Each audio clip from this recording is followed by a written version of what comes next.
السلام علیکم ورحمۃ اللہ وبرکاتہ۔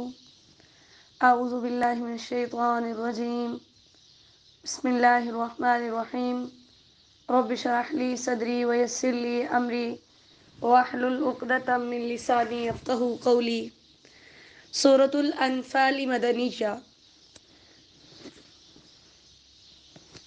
بسم اللہ الرحمن الرحیم۔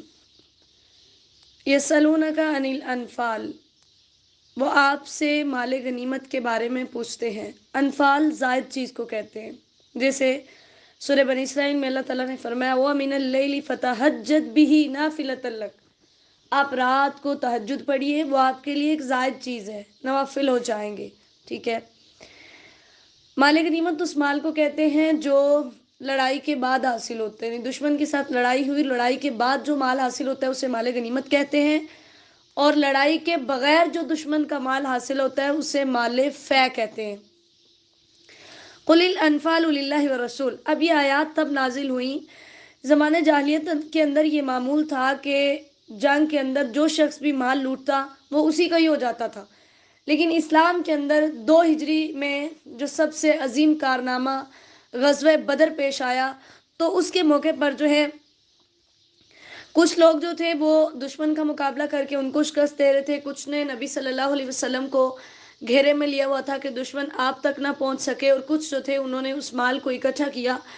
تو اب وہ کہنے لگے، جنہوں نے غنیمتیں جمع کی تھی انہوں نے کہا ہم نے جمع کی ہیں، یہ صرف ہماری ہی ہیں، اور جو دشمن کے پیچھے بھاگ رہے تھے، دشمن کو شکست دے رہے تھے، انہوں نے کہا یہ ہماری ہیں، جو نبی صلی اللہ علیہ وسلم کے ارد گرد تھے انہوں نے کہا یہ ہماری ہیں۔ تو تب اللہ تعالیٰ نے آیات اتاری کہ تم غنیمتوں کی تقسیم کے بارے میں سوال کرتے ہو اور اس پر تمہارا آپس میں اختلاف ہو رہا ہے، تو سن لو، الانفال للہ والرسول، یہ اللہ اور اس کے رسول صلی اللہ علیہ وسلم کے حکم کے مطابق تقسیم ہوں گی، لہٰذا تم آپس میں اختلاف نہ کرو، آپس کے تعلقات کو نہ بگاڑو۔ نبی صلی اللہ علیہ وسلم نے فرمایا، ترمذی کی حدیث ہے، تم آپس کے تعلقات بگاڑنے سے بچو، اس لیے کہ یہ چیز دین کو مونڈ دینے والی ہے، ختم کر دینے والی ہے۔ انما المؤمنون الذین، اب اللہ تعالیٰ نے یعنی پچھلی آیت میں ابھارتے ہوئے کہا کہ ان کنتم مؤمنین، جو مومن ہے وہ اللہ اور اس کے رسول کی اطاعت کرے گا، وہ کبھی بھی اپنی مرضی کے مطابق دین اسلام کے اندر کوئی بھی فیصلہ صادر نہیں کرے گا۔ آیت نمبر 2 سے 4 تک اللہ تعالیٰ نے ایمان والوں کی صفات بیان کی اور ان کے انجام کا تذکرہ کیا کہ جب اللہ کی آیات ذکر کی جاتی ہیں تو ان کے دل ڈر جاتے ہیں، یعنی قرآن سن کے ان پر رکت طاری ہو جاتی ہے، اور اس سے ان کے ایمان کے اندر اضافہ ہوتا ہے۔ اور تیسری چیز ہے کہ وہ اپنے رب پر بھروسہ کرتے ہیں، پھر وہ نماز پڑھتے ہیں، وہ اللہ کے دیے ہوئے رزق میں سے خرچ کرتے ہیں، تو اللہ تعالیٰ نے ان کو سرٹیفکیٹ دیا، اولئک ھم المؤمنون حقا، یہ ہی سچے مومن، اللہ ان کو درجات بھی دے گا اور باعزت رزق بھی دے گا اور ان کو بخشش بھی دے گا۔ کما اخرجک ربک من بیتک بالحق، آیت نمبر 5۔ اب یہاں پر جو ہے اس کی 2 وجوہات بیان کی گئی ہیں۔ ایک تو یہ کہ جب غزوہ بدر سے جو حاصل ہونے والی غنیمتیں تھیں اس کے تقسیم کے بارے میں نبی صلی اللہ علیہ وسلم کے رائے کو اور آپ کے فیصلے کو ناپسند سمجھنے میں ان کا حال ایسے ہی تھا کہ جیسے آپ کا حال لڑائی کے لیے نکلنے کے بارے میں تھا، کہ نکلنا تھا، تعداد بھی بہت کم تھی، کوئی سواریاں نہیں تھی، کوئی اسلحہ نہیں تھا، کچھ بھی نہیں تھا۔ تو اس وقت کی اللہ تعالیٰ نے بات کی کہ اس ٹائم ایک گروہ تھا جو اس بات کو نکلنے کو ناپسند کر رہا تھا، اور وہ حق کے بارے میں آپ سے جھگڑا کر رہے تھے۔ حق کے بارے میں جھگڑا کرنے کا یہ تھا، اب اس جنگ کا پس منظر کیا تھا، غزوہ بدر کا پس منظر کیا تھا، یہ کیوں پیش آئی؟ مسلمان جب ہجرت کر کے مدینہ میں آئے تو یہ اپنے سارے مال مکہ میں ہی چھوڑ آئے، کافروں نے سب کچھ چھین لیا تھا، کچھ بھی ساتھ نہیں لے کر آئے۔ تو ابو سفیان کی قیادت کے اندر ملک شام سے ایک تجارتی قافلہ واپس آ رہا تھا، تو انہوں نے سوچا کہ ہم اس کو لوٹتے ہیں تاکہ ہم اپنا مال ان سے واپس لیں۔ اور اسی طرح جب ابو سفیان کو پتہ چلا تو اس نے وہاں سے ایک تیز رفتار سوار کے ذریعے سے ابو جہل کو یعنی مکہ میں پیغام بھجوایا اور مسلمانوں کے ارادے سے آگاہ کیا۔ تو وہاں سے ابو جہل جو تھا وہ 1000 کا لشکر لے کر مسلمانوں کے مقابلے کے لیے نکل آیا۔ اب ایمان والوں کا ایک گروپ کہتا تھا کہ ہمیں جو قافلہ آ رہا ہے یعنی ابو جہل کی قیادت میں، اس کی بجائے ہمیں تجارتی قافلے کا پیچھا کرنا چاہیے، اور دوسرے کہتے تھے نہیں ہمیں ان کا پیچھا کرنا چاہیے، یعنی اس طرح وہ آپس میں ایک دوسرے کے ساتھ وہ کر رہے تھے۔ تو اس ٹائم پر بہت سارے صحابہ جو تھے انہوں نے نبی علیہ الصلوۃ والسلام کو حوصلہ بھی دیا، جیسے حضرت ابو بکر رضی اللہ تعالیٰ عنہ تھے، حضرت عمر رضی اللہ تعالیٰ عنہ اور حضرت مقداد رضی اللہ تعالیٰ عنہ بالخصوص انہوں نے کہا تھا کہ آپ ہمیں موسیٰ علیہ السلام کے ساتھیوں جیسا نہیں پائیں گے. ہم نے پڑھا ہے نا کہ انہوں نے موسیٰ علیہ السلام کو کہا تھا اذهب انت وربک فقاتلا، تو اور تیرا رب دونوں جاؤ، جا کر خود ہی لڑائی کرو. نعوذ باللہ. تو حضرت مقداد نے نبی صلی اللہ علیہ وسلم سے فرمایا کہ ہم آپ کے ساتھ ایسا نہیں کریں گے، ہم آپ کے ساتھ آخر تک لگے رہیں گے. تو اللہ تعالیٰ نے اس چیز کا تذکرہ کیا ہے کہ وَإِذْ يَعِدُكُمُ اللَّهُ إِحْدَى الطَّائِفَتَيْنِ، آیت نمبر 7 کے اندر، کہ اللہ تعالیٰ نے تم سے 2 جماعتوں میں سے ایک کا وعدہ کیا تھا کہ یا تو تمہیں تجارتی قافلہ مل جائے گا اور یا پھر جو مکہ سے لشکر آ رہا ہے وہ. یعنی اللہ تعالیٰ نے وَتَوَدُّونَ أَنَّ غَيْرَ ذَاتِ الشَّوْكَةِ، تم چاہتے تھے کہ کانٹا چبھے بغیر ہی، یعنی کوئی تکلیف بھی نہ ہو، کوئی جنگ بھی نہ ہو اور ہمیں مال بھی حاصل ہو جائے اور ہمیں فتح بھی مل جائے، یہ سب کچھ. لیکن اللہ تعالیٰ نے جنگ کروانی تھی کیونکہ اللہ تعالیٰ حق کو ثابت کرنا چاہتے تھے اور باطل کی اور کفر کی جڑیں کاٹنا چاہتے تھے، اس لیے اللہ تعالیٰ نے ایسا کیا. استستغیثون ربکم، آیت نمبر 9، جب تم اپنے رب سے فریاد کر رہے تھے، یعنی نبی علیہ السلام بہت شدت کے ساتھ جو ہے اللہ تعالیٰ کے ساتھ سے دعا کر رہے تھے. جیسے حضرت عمر رضی اللہ تعالیٰ عنہ بیان کرتے ہیں، صحیح مسلم کی حدیث ہے کہ نبی صلی اللہ علیہ وسلم قبلہ رخ ہو کر بیٹھ گئے اور آپ نے ہاتھ پھیلائے اور بلند آواز میں اللہ سے دعا کر رہے تھے، اے اللہ تو نے مجھ سے جو وعدہ کیا ہے وہ اس سے پورا کر، یا اللہ تو نے مجھ سے جو وعدہ کیا ہے اس سے پورا کر. اور اللہ تعالیٰ کو کہہ رہے تھے اے اللہ اگر یہ اہل اسلام کی یہ جماعت ہلاک ہو گئی تو پھر اس زمین میں تیری عبادت کون کرے گا، تیری عبادت نہیں کی جائے گی. اور اس قدر شدت سے دعا مانگ رہے تھے کہ آپ علیہ السلام کی چادر جو تھی وہ کندھوں سے گر گئی.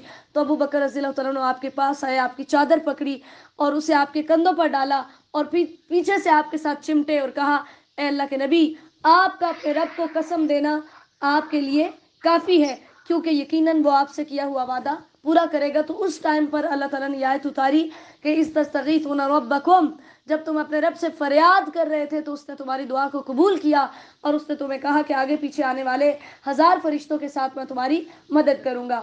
ٹھیک ہے. اور اسی طرح سورہ آل عمران کے اندر 3000 اور 5000 کا تذکرہ ہے.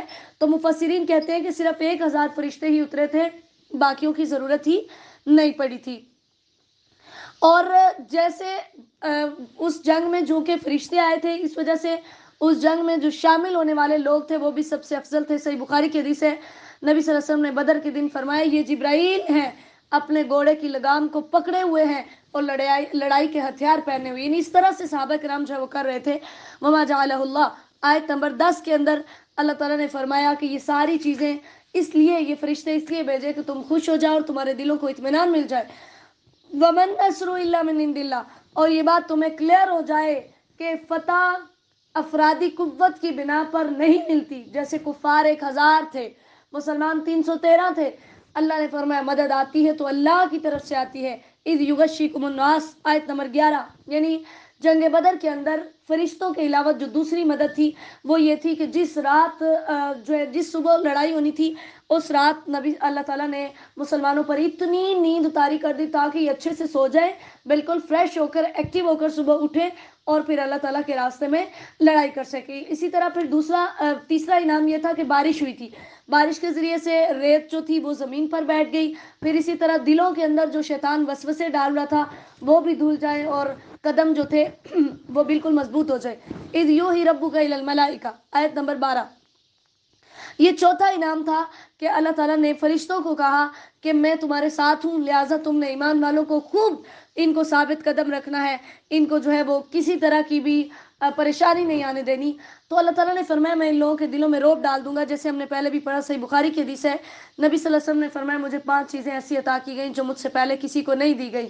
ان میں سے ایک یہ ہے کہ مجھے 1 مہینے کی مسافت پر رعب کے ذریعے سے میری مدد کی گئی ہے. ذالک بانہم شاقوا اللہ ورسولہ، اللہ نے فرمایا ان کے پور پور پر، ان کی گردنوں پر مارو، اس لیے کہ انہوں نے اللہ اور اس کے رسول کی مخالفت کی ہے.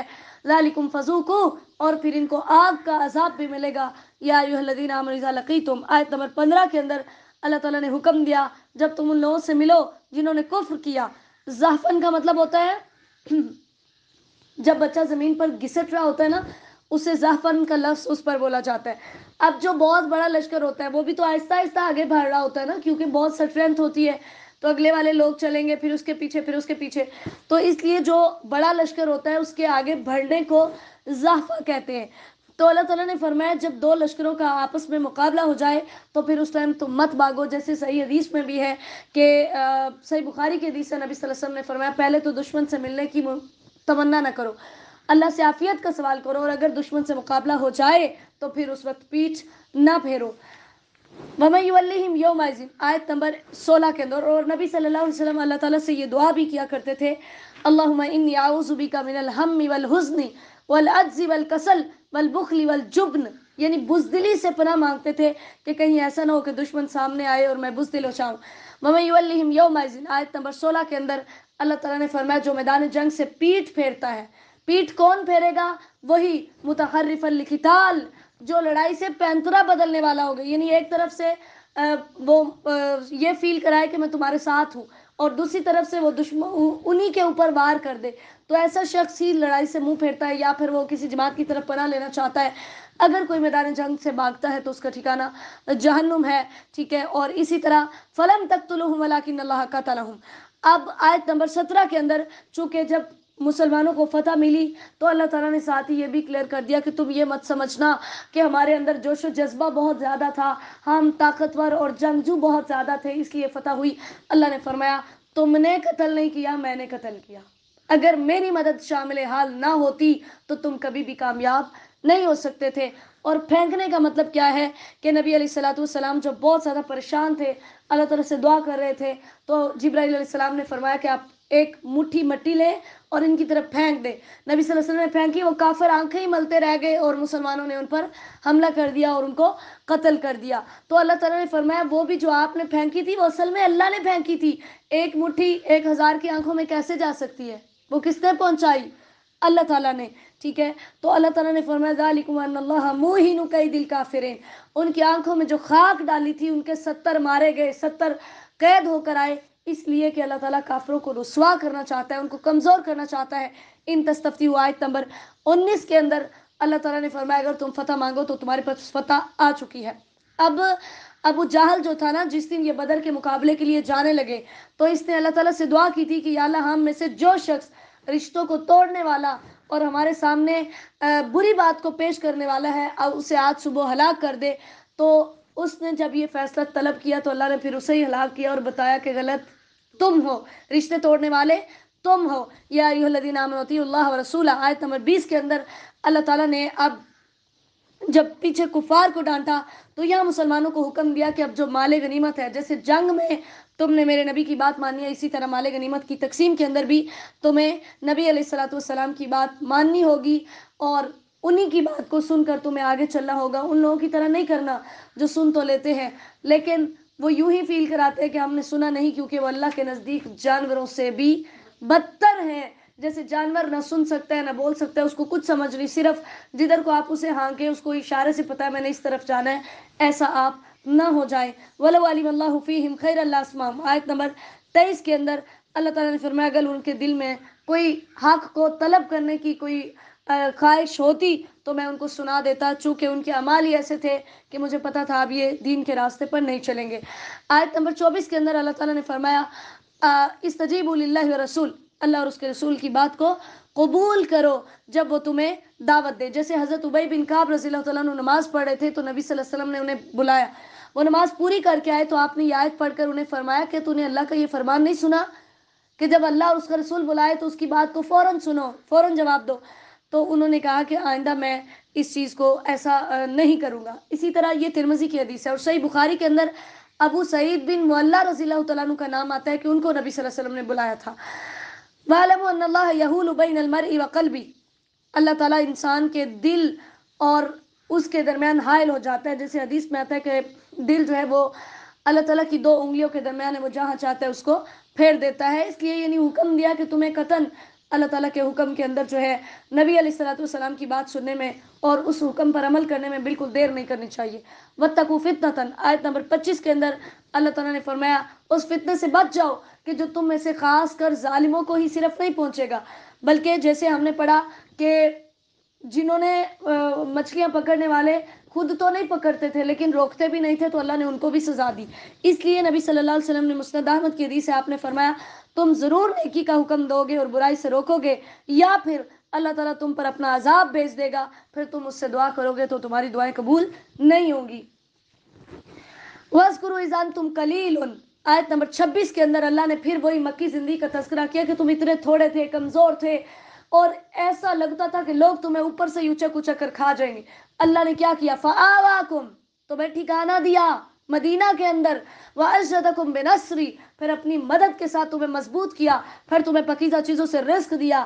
مقصد کیا تھا؟ لَعَلَّكُمْ تَشْكُرُونَ يَا أَيُّهَا الَّذِينَ آمَنُوا لَا تَخُونُوا اللَّهَ وَالرَّسُولَ، آیت نمبر 27 کے اندر اللہ تعالیٰ نے فرمایا کہ اللہ اور اس کے رسول سے خیانت نہ کرو، اور آپس میں جو امانتیں ہیں ان میں بھی خیانت نہ کرو، یعنی جو مال غنیمت جس نے بھی اکٹھا کیا ہے سارے لے کر آؤ، نبی صلی اللہ علیہ وسلم تمہارے درمیان تقسیم کریں گے، کیونکہ نبی صلی اللہ علیہ وسلم نے فرمایا، صحیح بخاری کی حدیث ہے، اس شخص کا ایمان ہی نہیں جس کی کوئی امانت نہیں، اور اس شخص کا کوئی دین نہیں جس کا کوئی عہد نہیں، یعنی جو وعدے کی پاسداری نہیں کرتا۔ اور جان لو یہ مال اور یہ اولاد یہ تو فتنہ ہے، یہ تو آزمائش ہے، یہ تو تمہیں اللہ کے راستے سے غافل کریں گے ہی۔ یا ایھا الذین آمنوا تتقوا اللہ، آیت نمبر 29 کے اندر اللہ تعالیٰ نے اب یہاں پر تقوی کا حکم دیا کہ اگر تم متقی بنو گے تو یجعل لکم فرقانا، اللہ تعالیٰ تمہیں ایسا بنا دے گا کہ تمہارے ذریعے سے حق اور باطل کے درمیان فرق ہو جائے گا، تمہارے گناہ مٹ جائیں گے، تمہیں بخش دیا جائے گا۔ وَإِذْ يَمْكُرُ بِكَ الَّذِينَ كَفَرُوا، آیت نمبر 30 کے اندر یہ اس وقت کا واقعہ ہے، اس کا شان نزول یہ ہے کہ جب تقریباً سارے مسلمان ہجرت کر کے مدینہ چلے گئے، اور نبی علیہ السلام جو تھے آپ کو بھی اللہ تعالیٰ نے حکم دیا۔ وہ حکم اس لیے دیا کہ کفار نے جب ہر لحاظ سے دیکھا کہ مسلمان ہمارے قابو نہیں آ رہے، اور اب تو یہ ہمارا وطن بھی چھوڑ کر جا رہے ہیں، تو انہوں نے کہا کہ دارالندوہ کے اندر ان کی ایک مجلس بیٹھی، تو انہوں نے کہا کہ کچھ نے کہا اس کو قتل کر دیتے ہیں نعوذ باللہ، کچھ نے کہا کہ ہم اس کو جانے دیتے ہیں جہاں جاتا ہے تاکہ ہمارا تو کام ختم ہو، کچھ نے کئی طرح کے مشورے کیے، کچھ نے کئی۔ اب انہوں نے آخر کار یہ ڈیسائیڈ کیا کہ ہر قبیلے کا ایک نوجوان اکٹھا ہو، اور رات کو محمد علیہ السلام کے گھر کا گھیراؤ کرتے ہیں، جب یہ صبح نکلے گا تو حملہ کر کے نعوذ باللہ ختم کر دیں گے۔ تو اللہ تعالیٰ نے اس ٹائم پہ نبی صلی اللہ علیہ وسلم کو حکم دیا کہ آپ جو ہے یہاں سے نکل جائیں، تو نبی صلی اللہ علیہ وسلم نے حضرت ابوبکر رضی اللہ تعالیٰ عنہ کو ساتھ لیا، اور حضرت علی رضی اللہ تعالیٰ عنہ کو اپنے بستر پر لٹایا، اور ان کو امانتیں دی کہ کہا کہ اس صبح ان کی امانتیں واپس کر کے آپ بھی آ جانا۔ تو اس وقت کا واقعہ ہے کہ اللہ نے فرمایا وَيَمْكُرُونَ وَيَمْكُرُ اللَّهُ، ایک تدبیر وہ کر رہے تھے اور ایک تدبیر اللہ کر رہا تھا، جبکہ بہترین تدبیر تو صرف اللہ کی ہوتی ہے۔ وَإِذَا تُتْلَىٰ عَلَيْهِمْ آيَاتُنَا، جب ان پر ہماری آیات پڑھی جاتی ہیں، آیت نمبر 31 میں یہ کافروں کا تذکرہ ہے، قرآن پڑھ کر سنایا جاتا تو کہتے یہ تو پہلے لوگوں کی قصے کہانیاں ہیں، ہم بھی چاہیں تو ہم بھی ایسا کہہ لیں۔ پھر اللہ نے چیلنج کیا، اللہ نے کہا چلو لے کے آؤ، اس جیسی کتاب نہ لا سکے، اللہ تعالیٰ نے چیلنج کو مختصر کیا، کہا اس جیسی ایک صورت لے آؤ، نہ لا سکے، اللہ نے فرمایا صورت نہیں تو ایک آیت ہی لے آؤ، نہ لا سکے، تو پھر اللہ تعالیٰ نے سورہ بنی اسرائیل کے اندر یہ اعلان کیا قُلْ لَئِنِ اسْتَمَعَتِ الْإِنسُ وَالْجِنُّ عَلَىٰ أَن يَأْتُوا بِمِثْلِ هَٰذَا الْقُرْآنِ لَا يَأْتُونَ بِمِثْلِهِ وَلَوْ كَانَ بَعْضُهُمْ لِبَعْضٍ ظَهِيرًا، کہ تم جن و انس تمام اور جس کی مدد لینی ہے پوری دنیا کے ماہرین کو بلا لو، اس کتاب جیسی کتاب تم پیش نہیں کر سکتے۔ وَإِذْ قَالُوا اللَّهُمَّ، آیت نمبر 32 کے اندر یہ ہم نے ابھی پڑھا کہ ابو جہل نے مطالبہ کیا تھا کہ اگر یہ حق ہے تو آسمان سے ہم پر پتھر برسا، تو اللہ تعالیٰ نے واقعی اس کو پھر غرق کیا، اور دو چھوٹے چھوٹے بچوں نے، جتنا بڑا یہ سردار تھا نا اتنے ہی چھوٹے بچوں نے اس کو قتل کیا، معاذ اور معوذ نے۔ تو عبداللہ بن مسعود رضی اللہ تعالیٰ عنہ پاس سے گزرے، انہوں نے دیکھا ابھی اس کے اندر زندگی کی تھوڑی رمق باقی ہے، انہوں نے یوں ٹھوکر ماری اپنے پاؤں کے ساتھ اس کے سر کو، اور اس کا سر کاٹ کے نبی علیہ السلام کے پاس لے گئے۔ اللہ کے نبی یہ دیکھے، تو یہ تکبر کی جو ہے وہ ضلالت ہے، جو انسان خود کو جتنا اونچا سمجھے گا اللہ اتنا نیچا کر دے گا۔ وَمَا كَانَ اللَّهُ لِيُعَذِّبَهُمْ وَأَنْتَ فِيهِمْ، آیت نمبر 33 کے اندر اللہ تعالیٰ نے یہ حکمت بیان کی کہ جب تک آپ ان کے اندر موجود ہیں یا جب تک وہ استغفار کر رہے ہیں تب تک ہم ان پر عذاب نازل نہیں کریں گے۔ یہ نبی علیہ السلام کی رحمت تھی کہ آپ کی موجودگی کے اندر عذاب نازل نہیں ہوا۔ پھر اسی طرح آیت نمبر 34 کے اندر اللہ نے فرمایا میں ان کو عذاب کیوں نہ دوں، جبکہ یہ مسجد حرام سے بھی روکتے ہیں، جیسے انہوں نے 6 ہجری میں صلح حدیبیہ کے موقع پر مسلمانوں کو روک دیا، اور پھر یہ اللہ کے دوست بھی نہیں ہیں، اور جب نمازیں پڑھنے آتے ہیں تو نمازیں کیسی ہوتی ہیں، یا تالیاں بجا رہے ہوتے ہیں یا سیٹیاں بجا رہے ہوتے ہیں، یعنی نماز کے اندر بھی جو ہے وہ ان کے یہی حالات ہیں۔ تو افسوس ہے کہ آج مسلمانوں نے بھی مساجد کے اندر یہی کام شروع کر لیے، نماز اور قرآن کی بجائے انہوں نے بھی عشقیہ اشعار اور قوالیاں اور یہ سب کچھ، یہ ساری چیزیں جو ہیں وہ شروع کر لیں، جن کا اسلام سے کوئی تعلق نہیں ہے کہ قرآن و سنت کی تعلیم دی جائے. ہماری مساجد کے اندر 4 گھنٹے کے درس و دروس ہوتے ہیں اور ان کے اندر قرآن و سنت کی کوئی بات ہی نہیں ہوتی. اللہ تعالی ہم سب کی اصلاح فرمائے. تو ان الذین کفروا ينفقون اموالهم آیت نمبر 36 کے اندر اللہ تعالیٰ نے فرمایا جو اپنے مالوں کو اللہ کے راستے سے روکنے کے لیے، اسلام سے روکنے کے لیے خرچ کرتے ہیں، وہ کھانے مہیا کریں، وہ سواریاں مہیا کریں، وہ کوئی بھی چیز مہیا کریں، اللہ تعالیٰ نے فرمایا ان قریب ان کا یہ خرچ کیا ہوا ان پر حسرت کا باعث بنے گا اور یہ جہنم میں جائیں گے. اس کا مقصد کیا ہے کہ اللہ تعالیٰ پاک کو اور ناپاک کو علیحدہ علیحدہ کرنا چاہتا ہے، پھر ایک دوسرے کے اوپر طے بتہ لگا کر ان کو جو ہے وہ اس جہنم کے اندر داخل کیا جائے گا. آیت نمبر 38 کہ ان لوگوں سے کہہ دیجئے اگر یہ باز آ جائیں تو ان کو بخش دیا جائے گا. حضرت عمر بن عاص رضی اللہ تعالیٰ عنہ، صحیح مسلم کی حدیث ہے، نبی صلی اللہ علیہ وسلم کے پاس آئے جب اللہ تعالیٰ نے، کہتے ہیں کہ جب اللہ تعالیٰ نے میرے دل کو اسلام کی طرف پھیرا تو میں نبی صلی اللہ علیہ وسلم کے پاس آئے اور کہا کہ اپنا دایاں ہاتھ پھیلائیے میں آپ سے بیعت کروں. آپ صلی اللہ علیہ وسلم نے اپنا دایاں ہاتھ پھیلایا تو میں نے اپنا ہاتھ پیچھے کھینچ لیا. آپ نے فرمایا عمر تمہیں کیا ہوا ہے؟ میں نے کہا میں ایک شرط پر بیعت کروں گا. آپ صلی اللہ علیہ وسلم نے فرمایا کس پر؟ تو میں نے کہا یہ کہ مجھے بخش دیا جائے، میرے پچھلے سارے گناہ معاف ہو جائیں. تو آپ صلی اللہ علیہ وسلم نے فرمایا کیا آپ کو نہیں معلوم کہ اسلام پہلے تمام گناہوں کو مٹا دیتا ہے، ہجرت بھی پہلے تمام گناہوں کو مٹا دیتی ہے اور حج بھی پہلے تمام گناہوں کو مٹا دیتا ہے. وقاتلوہم حتی لا تکون فتنہ آیت نمبر 39 میں اللہ تعالیٰ نے حکم دیا ان سے لڑائی کرو یہاں تک کہ فتنہ یعنی شرک باقی نہ رہے اور سارے کا سارا دین اللہ کے لیے ہو جائے. وَإِن تَوَلَّوْا فَاعْلَمُوا أَنَّ اللَّهَ مَوْلَاكُمْ آیت نمبر 40 کے اندر اللہ تعالیٰ نے فرمایا کہ اگر وہ پھر جاتے ہیں اور مسلمانوں کو ستانا اور ان سے لڑنا نہیں چھوڑتے تو پھر یہ تمہارے دشمن ہیں، تمہیں ان سے لڑائی کرنی ہے. تمہارا دوست تو اللہ ہی ہے. نعم المولا و نعم النصیر، جو بہت اچھا مددگار ہے اور بہت ہی اچھا وہ دوست اور کارساز ہے. واعلموا انما غنمتم، اب جو مسلمانوں نے غنیمتوں کی تقسیم کا سوال کیا تو اللہ تعالیٰ نے اس کا جواب دیا ہے کہ غنیمت کے 5 حصے کیے جائیں گے. اس میں سے فَإِنَّ لِلَّهِ خُمُسَهُ وَلِلرَّسُولِ، 5واں حصہ جو ہے وہ اللہ اور اس کے رسول کو دیا جائے گا. غنم واعلموا انما غنمتم میں غنم کا لفظی معنی ہوتا ہے بھیڑ بکریاں، جو اکثر عرب جو تھے وہ جنگ کے اندر جب ایک فریق پر غالب آتے تو جو بعد میں یعنی ان کو حاصل ہوتی، تو اب اس کا پھر یہ انہوں نے مطلب نکالا کہ بعد میں پھر جتنی بھی چیزیں کوئی بھی چیز حاصل ہوتی تھی نا اسی پر بھی غنم کا لفظ یعنی غنیمت کا لفظ جو تھا وہ بولا جانے لگا. تو اللہ تعالیٰ نے یہاں پر من شہید یہ بتایا کہ وہ بڑے سے بڑی کوئی چیز ہو یا چھوٹے سے چھوٹا ایک دھاگا اور ایک تنکا ہی ہو، جو بھی میدان جنگ سے ملے گا وہ سارا کچھ پہلے نبی علیہ السلام کے سامنے پیش کیا جائے گا، پھر اس کو تقسیم کیا جائے گا.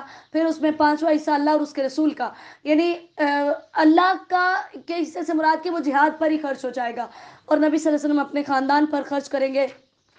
والی ذی القربہ یعنی نبی صلی اللہ علیہ وسلم کے جو رشتہ دار ہوں گے، پھر یتیموں پر، مسکینوں پر اور مسافروں پر. اللہ تعالیٰ فرماتے ہیں کہ ہم نے اپنے بندے پر جو یوم الفرقان، یہ خاص کر فرقان کا مطلب ہوتا ہے حق و باطل کے درمیان جدائی کرنے والا، اس سے مراد بدر کا دن ہے کہ اس دن اللہ تعالیٰ نے نبی علیہ السلام پر فرشتے اتارے، معجزات اتارے.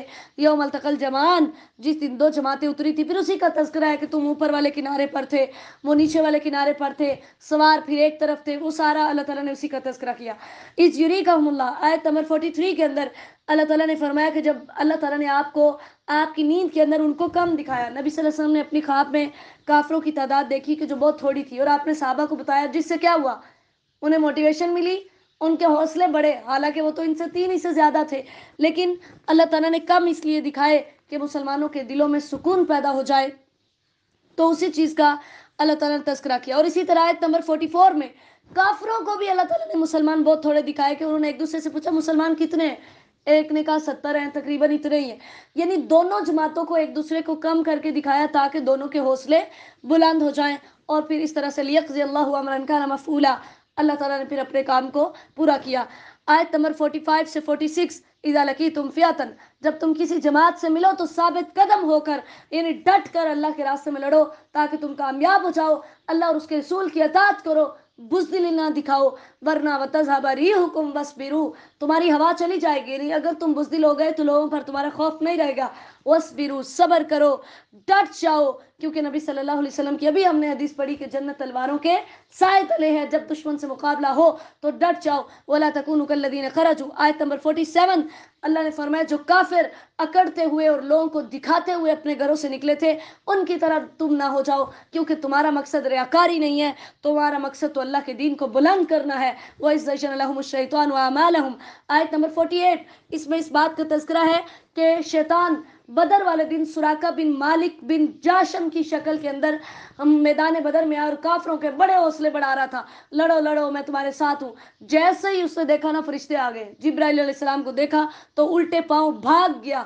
ٹھیک ہے، اس نے کہا انی بریء منکم، میں تم سے بری ہوں. ان یرا ما لا ترون، جو میں دیکھ رہا ہوں وہ تم نہیں دیکھ رہے، کیونکہ وہ تو فرشتوں کو دیکھ رہا تھا اور کافر جو تھے وہ فرشتوں کو نہیں دیکھ رہے تھے. اللہ تعالیٰ نے فرمایا جیسے آج بدر کے دن وہ مکر گیا، وہ تم سے بھاگ گیا تمہیں اکیلا چھوڑ کر، قیامت کے دن بھی وہ یوں ہی چلا جائے گا. اذ یقول المنافقون، آیت نمبر 49 میں منافقین کا تذکرہ ہے جن کے دلوں میں بیماری ہے. بیماری سے مراد ان جو نئے نئے لوگ مسلمان ہوئے تھے اور ان کے دل کے اندر ابھی شک تھا، ٹھیک ہے، کچھ تھوڑا ابھی یقین اس طرح سے پختہ نہیں ہو سکتا تھا، تو ان کی یہ مراد تھی کہ ہو سکتا ہے کہ یہ لوگ مشرکین جو تھے وہ غالب آ جائیں.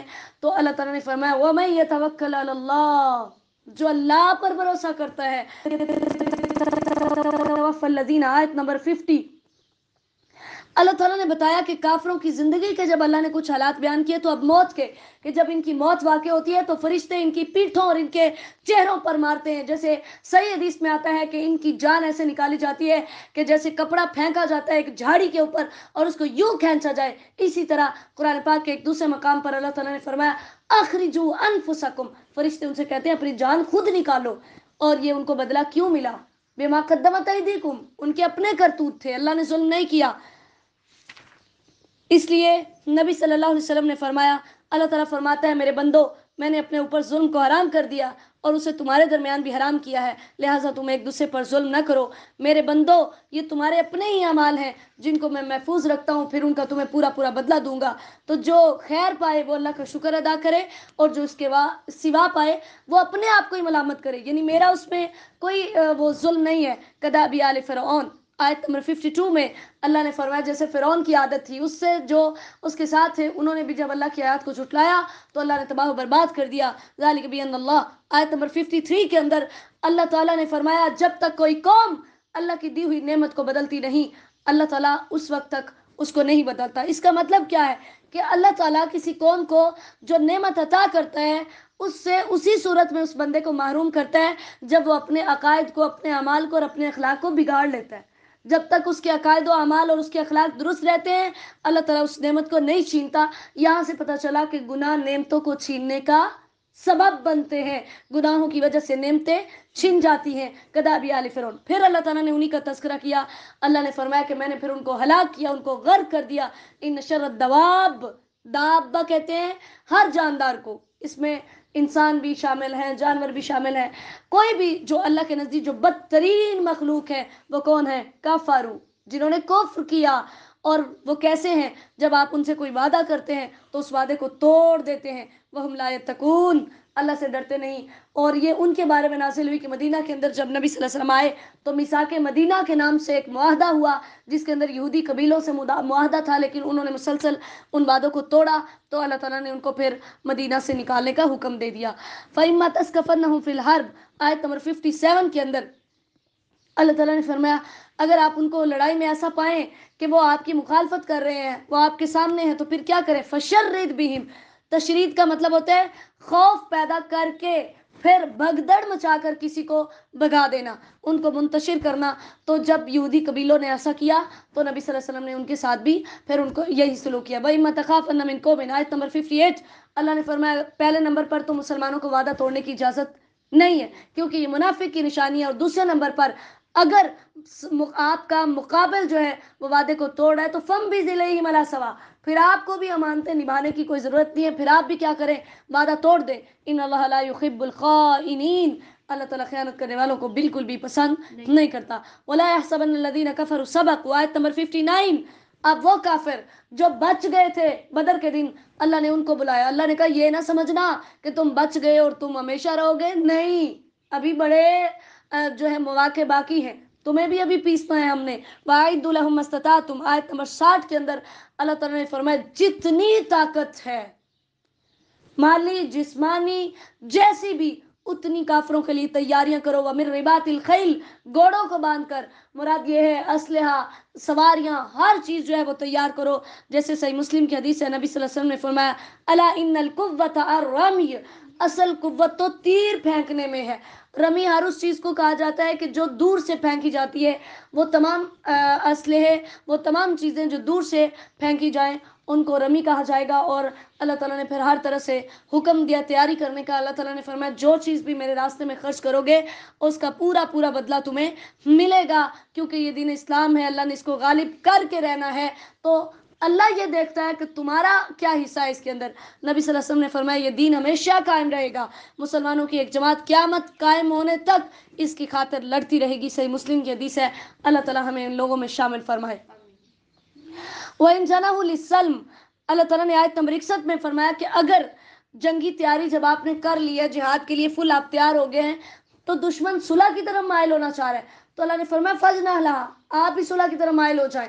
کیونکہ اسلام قطعاً اسلام کا یہ مقصد نہیں ہوتا لڑائیاں کرو، دنگا فساد پھیلاؤ اور مال وغیرہ سمیٹ لو. نہیں، اسلام کا مقصد تو، جہاد کا مقصد تو اللہ کے کلمے کو بلند کرنا ہوتا ہے. اس لیے اللہ تعالیٰ نے فرمایا اگر وہ صلح کی طرف مائل ہوتے ہیں تو آپ بھی ہو جاؤ. باقی اللہ پر بھروسہ کرو، اگر آئندہ حالات پیدا آئے تو اللہ تعالیٰ ضرور پھر تمہیں اجازت دے گا.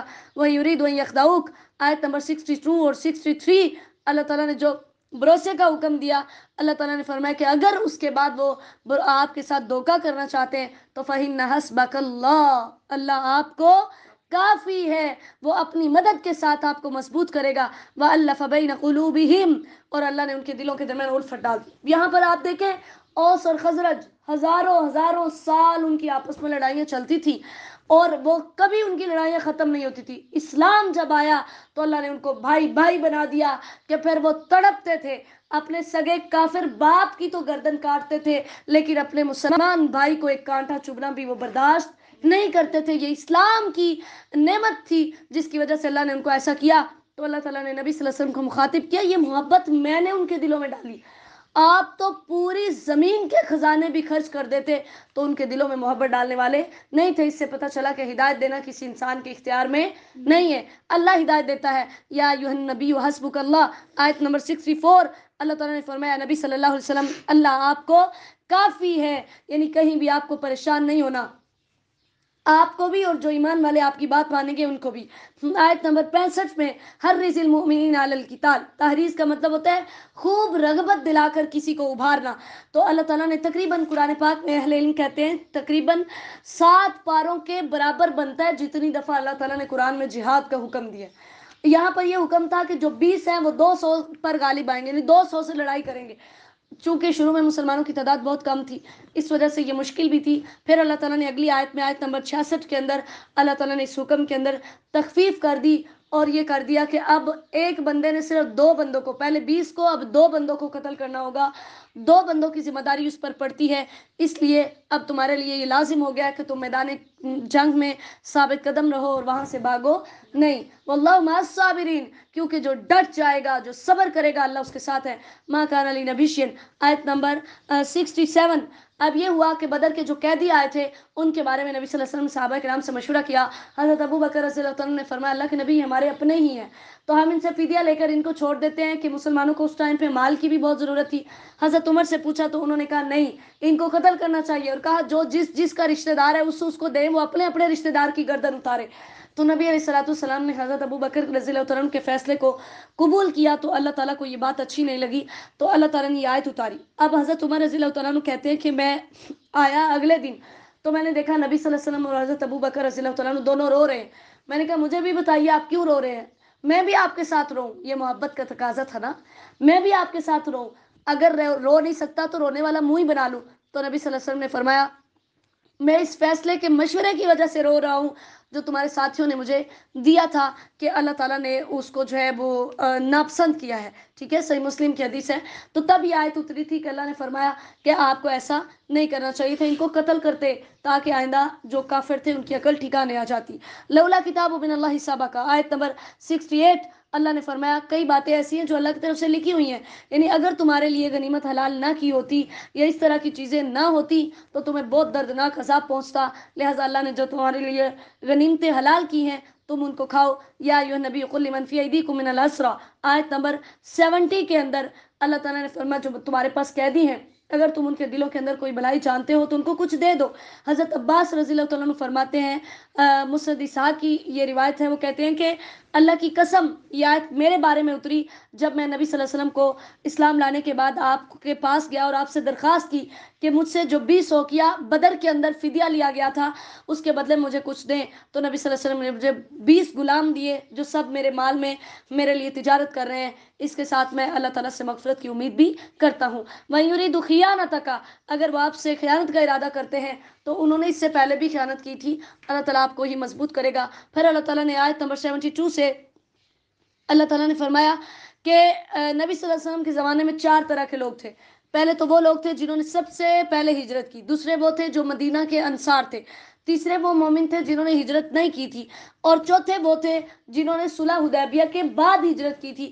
تو اللہ تعالیٰ نے ان سب کا تذکرہ کیا کہ آپس میں ایک دوسرے کے دوست ہیں، حمایتی ہیں، اور جنہوں نے ہجرت نہیں کی آپ کا ان سے کوئی تعلق نہیں ہے، ان کو چاہیے کہ وہ دارالحرب کو چھوڑ دیں، دارالکفر کو چھوڑ دیں اور اسلام والے قلعے کے اندر آ کر مضبوط ہو جائیں۔ پھر آیت نمبر 73 میں اللہ نے فرمایا کافر آپس میں ایک دوسرے کے دوست ہیں، اسی لیے صحیح بخاری کی حدیث ہے نبی صلی اللہ علیہ وسلم نے فرمایا مسلمان کافر کا وارث نہیں بن سکتا اور کافر مسلمان کا وارث نہیں بن سکتا۔ پھر اگلی آیت کے اندر اللہ تعالیٰ نے یہی فرمایا کہ جنہوں نے ہجرت کی اللہ تعالیٰ پھر ایسے لوگوں کے ساتھ ہے اور ان کو بخشش دے گا۔ اللہ تعالیٰ نے پھر فرمایا وَأُولُو الْأَرْحَامِ بَعْضُهُمْ أَوْلَىٰ بِبَعْضٍ فِي كِتَابِ اللَّهِ۔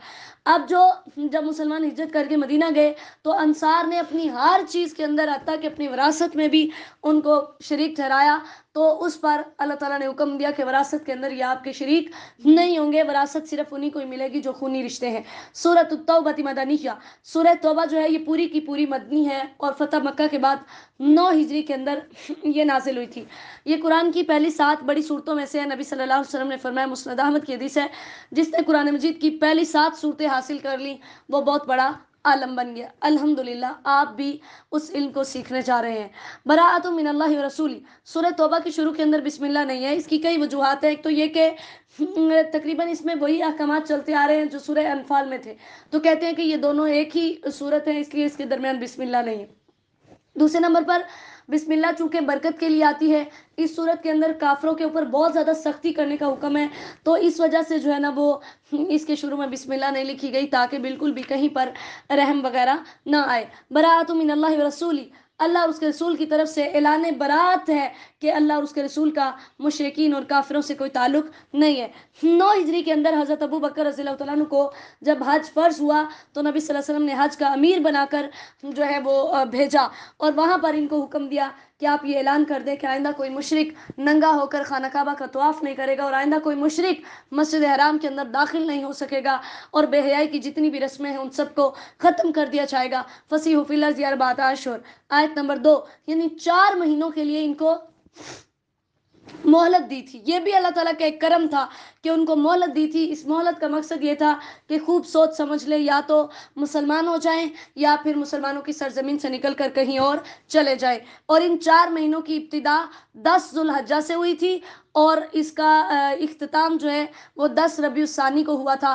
وَأَذَانٌ مِّنَ اللَّهِ وَرَسُولِهِ إِلَى النَّاسِ يَوْمَ الْحَجِّ الْأَكْبَرِ، اللہ نے فرمایا یہ اللہ کی طرف سے اعلان ہے حج اکبر کے دن، حج اکبر سے مراد 10 ذو الحجہ کا دن ہے، ٹھیک ہے، اس دن یہ اعلان ہے کہ اب آج کے بعد اللہ تعالیٰ کا مشرکین کے ساتھ اور اس کے رسول کا مشرکین کے ساتھ کوئی تعلق نہیں ہے۔ ہاں فَإِن تُبْتُمْ فَهُوَ خَيْرٌ لَكُمْ، اگر تم توبہ کرتے ہو تو یہ تمہارے لیے بہتر ہے۔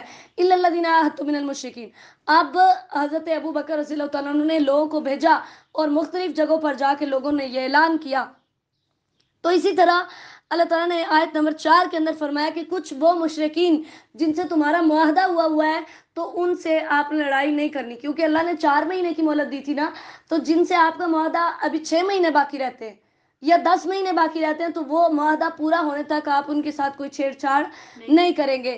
فَإِذَا انْسَلَخَ الْأَشْهُرُ الْحُرُمُ، جب حرمت والے مہینے گزر جائیں. سلخ کا مطلب کل بھی ہم نے پڑھا تھا نا، کھال اتارنا، کھینچ کر.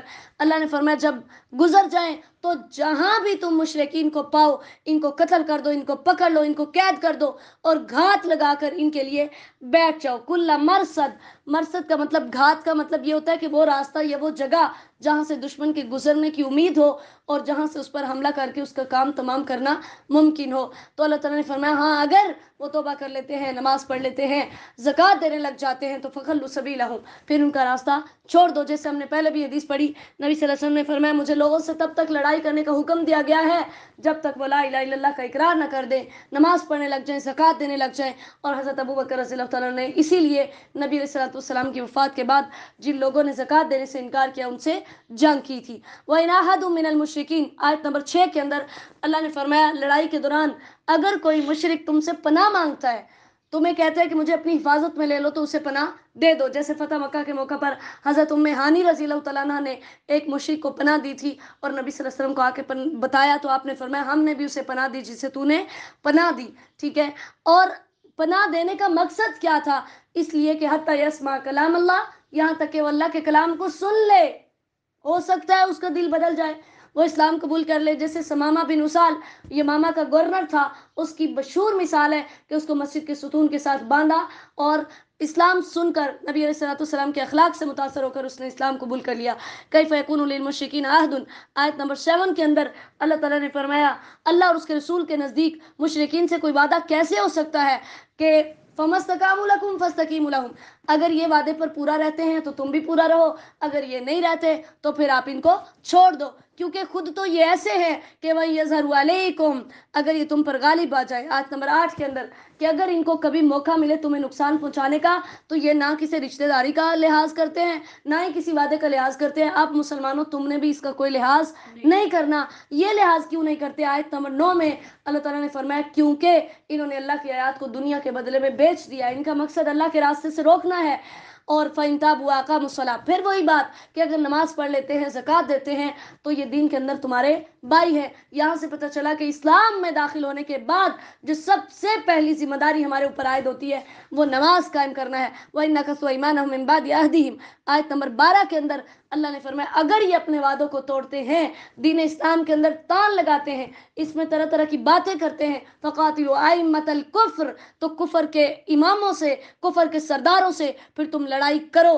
جیسے پھر صحابہ نے کعب بن اشرف یہودی کو قتل کیا، ابو رافع یہودی کو، یہ یہودیوں کے بڑے بڑے سردار تھے، ان کو پھر قتل کیا، ابو جہل کو اور ان سب کو. اللہ تعالیٰ نے فرمایا انہم لا ایمان لہم لعلہم ینتہون، ان کے لیے پھر آپ نے کسی قسم کا کوئی لحاظ نہیں رکھنا جب تک یہ باز نہیں آ جاتے. اللہ تقاتلون، آیت نمبر 13 کے اندر اللہ تعالیٰ نے مسلمانوں کو بڑے اچھے انداز میں جنگ کے لیے ابھارا.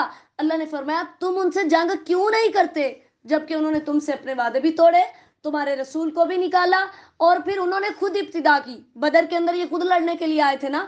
اتخشونہم، اللہ نے فرمایا کہ تم ان سے ڈرتے ہو؟ تمہیں ان سے نہیں ڈرنا چاہیے، مجھ سے ڈرنا چاہیے اگر تم مومن ہو. ان سے لڑائیاں کرو، اللہ تعالیٰ تمہارے ہاتھوں ان کو رسوا کرنا چاہتا ہے.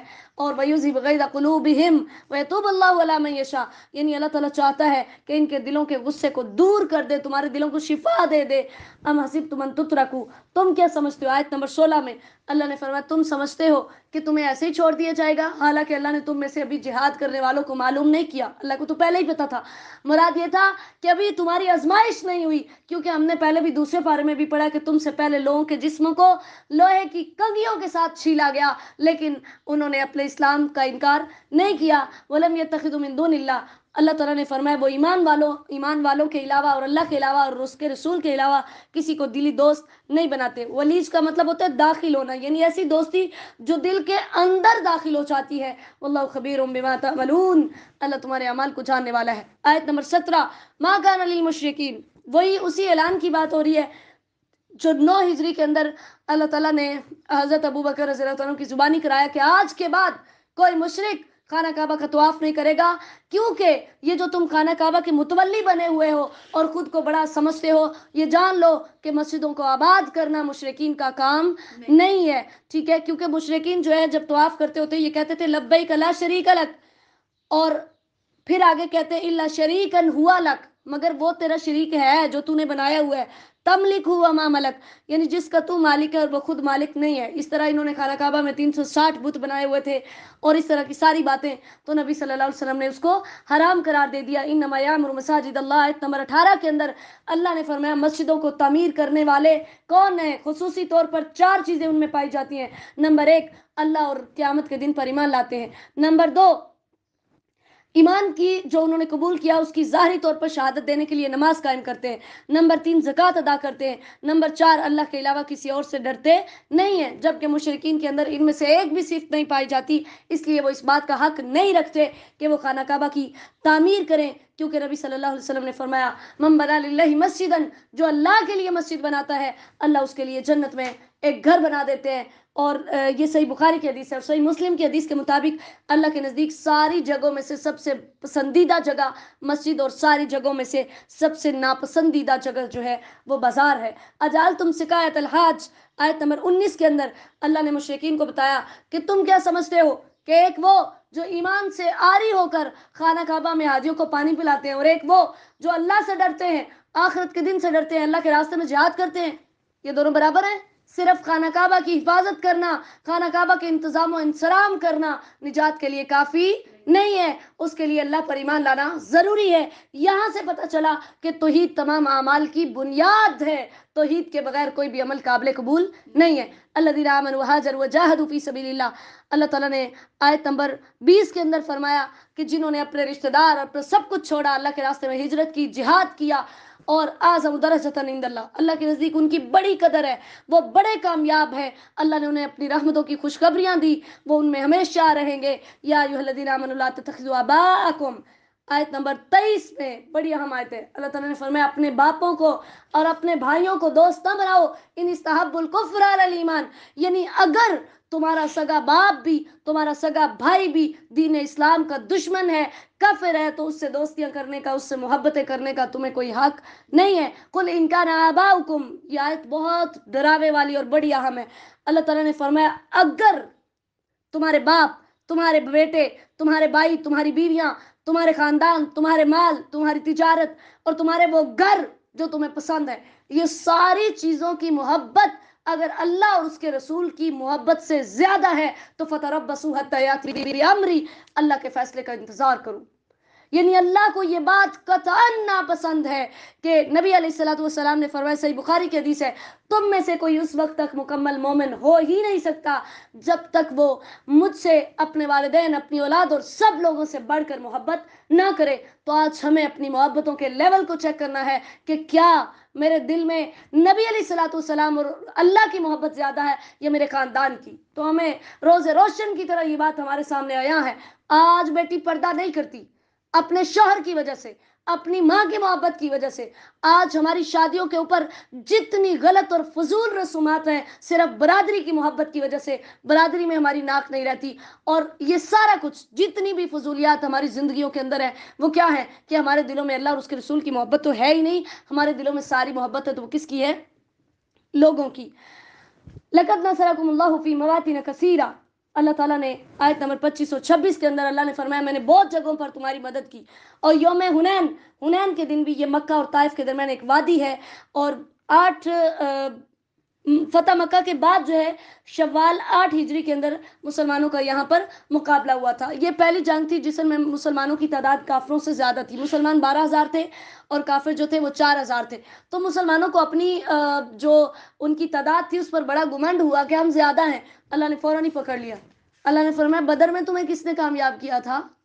اب اگر تمہیں اپنی طاقت پر بڑا ہو رہا ہے تو یہ یاد رکھو کہ کامیابی ملتی ہے تو صرف اللہ کی مدد کی وجہ سے ملتی ہے، افرادی قوت کا کوئی تعلق نہیں ہے۔ یا ایھا الذین آمنوا، آیت نمبر 28 کے اندر اللہ تعالیٰ نے فرمایا، یہ اعلان کروایا 9 ہجری میں کہ سارے مشرک ناپاک ہیں، پلید ہیں، گندے ہیں، کیونکہ عقائد کے اندر، اعمال کے اندر، اخلاق کے اندر یہ گندے ہیں۔ فلا یقربوا المسجد الحرام بعد عامہم ھذا، اس سال کے بعد یہ مکہ کے اندر داخل نہیں ہو سکتے، ٹھیک ہے۔ لیکن یہ مطلب اس سے یہ مراد نہیں ہے، اس سے معنوی نجاست مراد ہے، ظاہری نجاست مراد نہیں ہے۔ جیسے نبی صلی اللہ علیہ وسلم نے خود مشرکہ عورت کے مشکیزے سے پانی پیا تھا، اور اسی طرح یہودی عورت نے جب خیبر کے موقع پر آپ کی دعوت کی تو آپ نے اس کی دعوت بھی قبول کی تھی. مراد یہ ہے کہ اندر ان کا گندہ ہے. وَإِنْ خِفْتُمْ عَيْلَةً، اب مسلمانوں کو یہ ڈر ہوا کہ جو مشرکین کو حج کرنے سے منع کر دیا ہے، چونکہ حج کے موسم میں یہ تجارت کرتے تھے، ان کو یہ خطرہ لاحق ہوا کہ اب یہ تجارت کے لیے نہیں آئیں گے تو ہم فقیر ہو جائیں گے، کہاں سے کھائیں گے. تو اللہ تعالیٰ نے فرمایا اگر تمہیں فقیری کا ڈر ہے تو اللہ تعالیٰ تمہیں عنقریب اپنے فضل سے غنی کر دے گا. قاتلوا الذین لا یؤمنون باللہ، آیت نمبر 29 کے اندر اللہ تعالیٰ نے ان لوگوں سے، مشرکین سے لڑائی کرنے کا حکم دیا اور اس کی 4 وجوہات بیان کی. پہلی وجہ کیا ہے کہ وہ اللہ تعالیٰ پر ایمان نہیں لاتے، ٹھیک ہے. دوسری وجہ یہ ہے قیامت پر وہ ایمان نہیں لاتے. تیسری وجہ یہ ہے کہ وہ ان چیزوں کو حرام نہیں سمجھتے جو اللہ اور اس کے رسول نے حرام کی ہیں، جو اللہ اور اس کے رسول نے حلال کی ہیں ان کو حلال نہیں سمجھتے. اور چوتھی وہ چیز ہے کہ وہ دین حق کو قبول نہیں کرتے، اس لیے ان سے لڑائی کرو یہاں تک کہ یہ جزیہ دے دے. جزیہ اس ٹیکس کو کہا جاتا ہے جو غیر مسلم مسلمانوں کے ملک کے اندر رہنے کے لیے جو ٹیکس پے کرتے ہیں، اس کے عوض مسلم حکومت کو ان کے جان و مال اور ان کی عزت و آبرو کی حفاظت کرنی ہوتی ہے. وہ جو ٹیکس لیا جاتا ہے اسے جزیہ کہا جاتا ہے. وقالت الیہود عزیر ابن اللہ، آیت نمبر 30 کے اندر یہودیوں نے کہا عزیر اللہ کا بیٹا ہے، نعوذ باللہ. عیسائیوں نے کہا عیسیٰ اللہ کا بیٹا ہے. اللہ نے فرمایا یہ ان کے منہوں کی بکواس ہے، یہ آپس میں ایک دوسرے کی ریس کرتے ہوئے، نقل کرتے ہوئے ایسی باتیں کرتے ہیں. قاتلہم اللہ، اللہ ان کو قتل کرے جو اللہ کی اولاد بناتا ہے، اللہ کی کوئی اولاد نہیں ہے.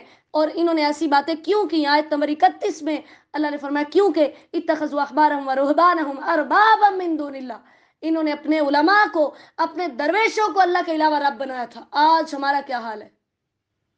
آج ہمارے دین کا لیول کیا ہے؟ آج ہم نے بھی اپنے مولویوں کو، اپنے علماء کو، اپنے گاؤں کے مسجد اور مدرسے کے امام کو ہم نے اپنا رب بنایا ہوا ہے. بہت سارے لوگ میں نے اپنی زندگی کے اندر دیکھے ہیں جو ہدایت کی طرف آنا چاہتے ہیں لیکن اپنے مدرسے کی باجی کی وجہ سے، اپنے گاؤں کے مولوی کی وجہ سے وہ سیدھے راستے پر نہیں چلتے. ہماری فلاں سے بیعت ہے، ہماری فلاں سے بیعت، خدا را اس چیز سے بچ چاہیے. ہم نے بیعت کرنی ہے تو صرف اور صرف محمد رسول اللہ صلی اللہ علیہ وسلم کی. اللہ تعالیٰ نے فرمایا انہوں نے میرے علاوہ رب بنائے تھے. عیسیٰ بن مریم کو رب بنایا تھا حالانکہ ان کو صرف ایک اللہ کی عبادت کا حکم دیا گیا تھا. سبحانہ وما یشرکون یریدون ان یطفئوا نور اللہ. اللہ تعالیٰ نے آیت نمبر 32 میں فرمایا یہ چاہتے ہیں کہ اللہ کے نور کو مٹا دیں. اللہ کے نور سے مراد اسلام ہے. اللہ نے فرمایا پھونکوں سے یہ چراغ بجھایا نہیں جائے گا، اتنا ہی یہ ابھرے گا جتنا کہ دبا دو گے.